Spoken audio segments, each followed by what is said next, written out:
ये रे। अब ये सीन के दंताले का पहला हिस्सा, दूसरा सीधा आएंगे बेसिक लाइन तक, इधर फिर वो दायरा बनाएंगे। ये देखिए स्वाद, सीधा बेसिक लाइन तक स्वाद का सिरा बना के फिर वो दायरा। तो देख रहे हैं इधर से ऐसे ले आएंगे वापस और ये इसकी बेस बन जाएगी फाइन। ये देखिए वापसी पे बेसिक लाइन का, फिर का सिरा, ये थोड़ी सी गर्दन बन जाएगी, फिर बेग की तरफ। अब देखिए काफ का सिरा बना के थोड़ी सी गुलाई ले आएंगे बेसिक लाइन से, फिर मुड़ेंगे वापस जाते हुए गुलाई के साथ।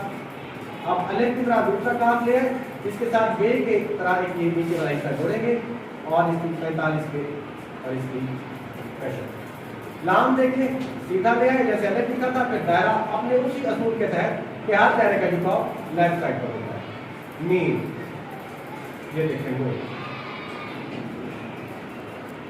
वाव हा हमजा, ये देखिए ये छोटी का इसका झुकाव भी लेफ्ट साइड पर होगा। अब देखिए इसके बाद ये बड़ी है ऐसे। तो बेटा ये हम से तहजी है, इसको आपने अच्छे तरीके से देखना है और इसको आपने लिखना है, कोशिश करना है कि इन्हीं असूलों के तहत जहाँ जिस जगह पर लिखी हुई है तो वैसे